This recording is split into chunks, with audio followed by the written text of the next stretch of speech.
السلام علیکم، بسم اللہ الرحمن الرحیم۔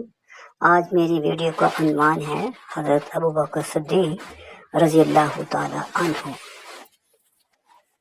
حضرت ابوبکر صدیق کا نام عبداللہ تھا، والد کا نام ابو قحافہ تھا۔ بچپن ہی سے آپ اپنی قوم میں محبوب تھے، قوم کے لوگ آپ پر اعتماد کرتے اور آپ کی الفت کا دم بھرتے تھے۔ آپ کا رنگ ہلکا سفید مائل تھا، نرم دل اور ملنسار اور نیک سیرت تھے، تمام لوگوں سے نہایت اچھی طرح پیش آتے تھے، مالدار تاجر تھے، قوم آپ کی تعظیم کرتی، آپ کی نصیحت قبول کرتی، آپ کے علم و تجربہ سے پورا فائدہ اٹھاتی اور ہر اہم کام میں آپ سے رائے لیتی اور مشورہ کرتی۔ آپ کی بیٹی سیدہ عائشہ نے آپ کی تعریف میں فرمایا کہ آپ کا رنگ ہلکا سفید تھا اور دونوں آرزوں پر بال کم تھے اور دبلا پتلا جسم تھا، چہرے کی نسیں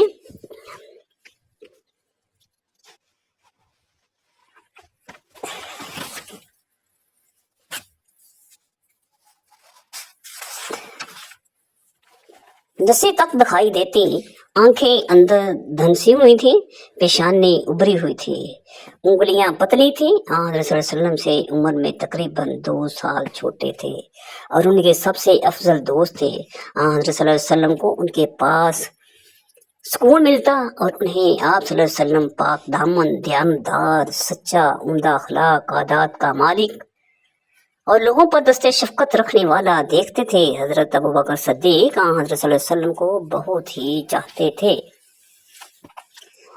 آپ صلی اللہ علیہ وسلم کی ہر بات کی تصدیق فرماتے اور آپ صلی اللہ علیہ وسلم کے ہر فعل میں آپ صلی اللہ علیہ وسلم کی پیروی کرتے۔ اس وجہ سے آپ پہلے ہی مرد ہیں جنہیں نبی کریم صلی اللہ علیہ وسلم نے اللہ وحدہ لا شریک لہ کی عبادت کرنے اور بتوں کی بندگی چھوڑنے کی دعوت دی، اور آپ ہی وہ پہلے دوست ہیں جنہیں حضور صلی اللہ علیہ وسلم نے اس بات سے آگاہ فرمایا جو انہیں اللہ کے ہاں سے وحی ہوئی۔ حضرت ابوبکر صدیق نے اس کی تصدیق کرنے اور آپ صلی اللہ علیہ وسلم کی دعوت اسلام پر لبیک کہنے میں تردد نہ کیا۔ وہ ان لوگوں میں سے ہر وثوق رکھنے والوں کو دین محمد صلی اللہ علیہ وسلم پر ایمان لانے کی دعوت دینے لگے جو آپ صلی اللہ علیہ وسلم کی مجلس میں آتے اور آپ صلی اللہ علیہ وسلم کے گرد پرے جما کر بیٹھتے اور سکون و آرام پاتے۔ ان میں حضرت عثمان بھی تھے۔ ان سب نے جب آپ کی یہ دعوت قبول کر لی تو انہیں آپ اپنے ساتھ لے کر حضور صلی اللہ علیہ وسلم کی خدمت میں حاضر ہوئے، جہاں انہوں نے آپ کی تصدیق کی، آپ کی رسالت پر ایمان لائے، دائرہ اسلام میں داخل ہوئے اور دعا کی، اور یہ پہلا دستہ ہے جس نے اسلام قبول کرنے میں سبقت کی اور سب پر ایمان لائے جو حضرت محمد صلی اللہ علیہ وسلم اللہ کے ہاں سے لائے۔ پھر لوگ ان کے نقش قدم پر چلنے لگے، مرد اور عورتیں دائرہ اسلام میں داخل ہونے لگی، حتیٰ کہ گھر گھر اس کا چرچا ہونے لگا۔ آپ صدیق کے نام سے کیوں موسوم ہوئے؟ نبی کریم صلی اللہ علیہ وسلم نے آپ کا نام صدیق اس لیے رکھا کہ آپ نے ان کی تصدیق میں جلدی کی، ان کی دعوت پر لبیک کہا، ان کی پیروی کی اور لوگوں کو ان کی پیروی کرنے اور ان پر ایمان لانے کی دعوت دی۔ آپ نے اس وقت بھی نبی کریم صلی اللہ علیہ وسلم کی تصدیق میں ذرا پس و پیش نہ کیا جب انہوں نے ان کو معراج کی واقعے کی خبر دی، حالانکہ ان میں سے بہت سے لوگ آپ کو جھٹلا چکے تھے۔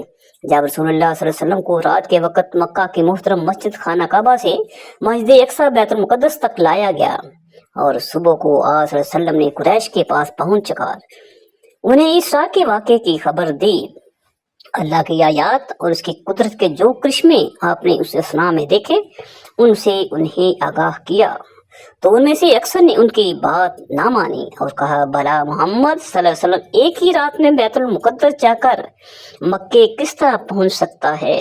بلکہ اسلام قبول کرنے والوں میں سے بھی بہت سے لوگ یہ بات سن کر مرتد ہو گئے۔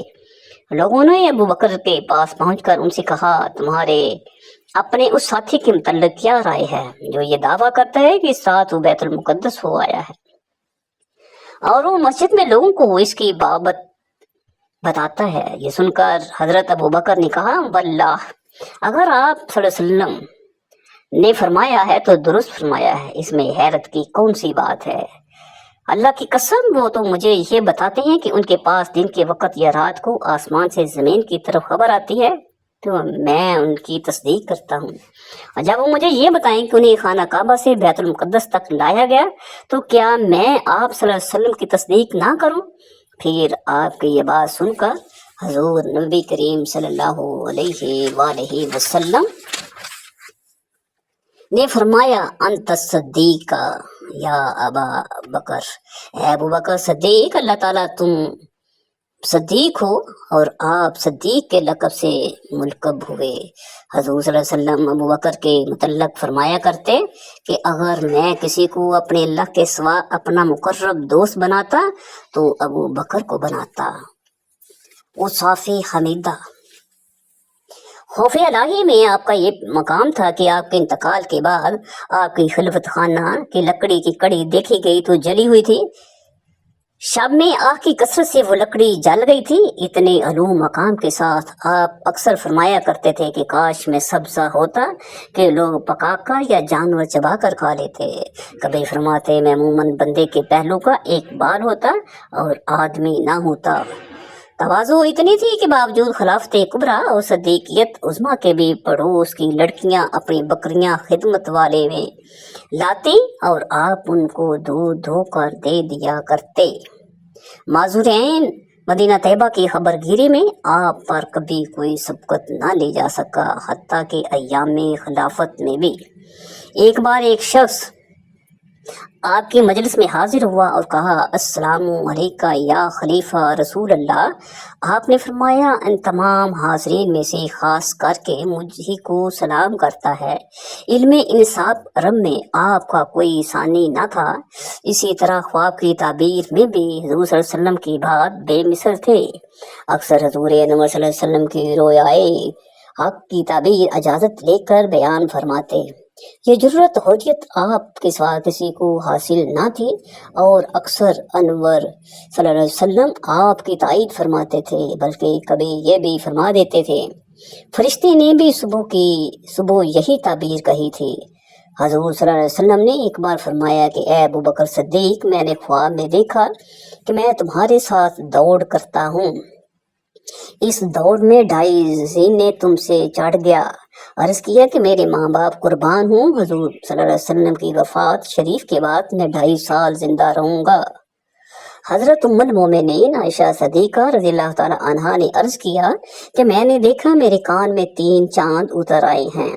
فرمایا کہ اے بیٹی، تمہارے گھر میں 3 ذاتیں دفن ہوں گی جو کہ تمام زمین والوں سے بہتر ہوں گی۔ جب حضور صلی اللہ علیہ وسلم دفن فرمائے گئے تو فرمایا کہ یہ تمہارے چاندوں میں سے ایک چاند ہیں اور یہ سب سے افضل اور بہتر ہیں۔ ایک شخص نے آ کر عرض کیا کہ میں نے دیکھا کہ میں خون کا پیشاب کرتا ہوں۔ فرمایا کہ یا ایام حیض میں اپنی زوجہ سے قربت کرتا ہے، اس فعل بد سے توبہ کر اور دوبارہ ایسا نہ کر۔ شدت مجاہد کا نفس کا یہ حال تھا کہ ہمیشہ ایام گرمی میں روزے رکھتے تھے۔ آپ کے فضائل خاصہ میں یہ بھی ہے کہ آپ کے والد ماجد صحابی، خود سید الاصحاب، صاحبزادے بھی دونوں صحابی۔ آپ کے پوتے محمد بن عبد الرحمن جن کا لقب ابو عتیق ہے وہ بھی صحابی۔ اس کی مثال تمام صحابہ کرام میں نہیں۔ حضرت ام المومنین عائشہ صدیقہ فرماتی ہیں کہ تمام مہاجرین صحابہ کرام میں ایک آپ ہی ہیں جن کے والدین مشرف با اسلام و صحابیت ہوئے۔ آپ کے فضائل و کمالات میں قلم اٹھانا دریائے ناپید و کنار میں قدم ڈالنے کے مثل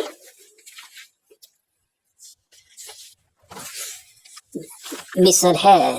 حضرت ابو بکر صدیق کا نبی کریم کی حفاظت کرنا۔ اسلام قبول کرنے کے بعد ابو بکر صدیق قریش کے ظلم و ستم کا نشانہ بنے رہے۔ آپ نے صبر و ہمت سے تکالیف برداشت کی، حتیٰ کہ ایک دن نوفل بن خویلد آیا اور اس نے حضرت ابو بکر صدیق، طلحہ بن عبداللہ دونوں کو ایک رسی سے باندھ کر ایک ساتھ پابجولاں کر کے مکہ میں لوگوں کے سامنے پیش کیا۔ اسی وجہ سے دونوں قرینان یعنی 2 ساتھی کہلاتے ہیں۔